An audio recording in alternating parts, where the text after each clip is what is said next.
First off, everyone who has an immigrant in their family tree, stand up. Nice. So we are one big family. In the next segment of this program, you're going to hear the stories of undocumented youth. But what I want you all to keep in mind as you listen and after you leave this event tonight is that these are real human experiences that are rooted in a systematically outdated immigration system that is failing our country. As stakeholders in this, we all have a responsibility to channel our knowledge and awareness of this issue towards direct advocacy and action on behalf of these vulnerable and neglected constituencies. And it is my hope that we live up to our nation's promise of opportunity, not only for ourselves, but for the progress of future generations. Sometimes I feel that this mother that has raised me, this motherland, sometimes I cannot call my motherland, but I want to. And so today here, we are hugged by this quilt, and these are all the dreams. There's thousands of them that, like mine, are on hold, that are waiting for a 9-digit social security number. Besides all the struggles of going through school and actually living your life in a place that doesn't really want you, it's all this psychological stuff. It really hurts deep in your mind and in your heart to feel like you don't exist.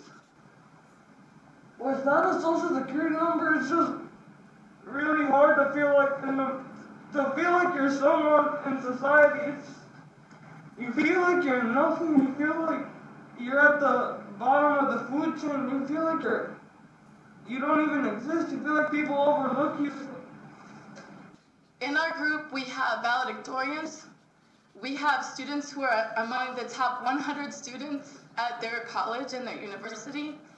We have absolute leaders who are stopped because they don't have a 9-digit number that really is a number that I don't even think about. I recently heard the results of a survey that was done. It was kind of a word association. It was a national survey in which certain words were used and the reactions were made.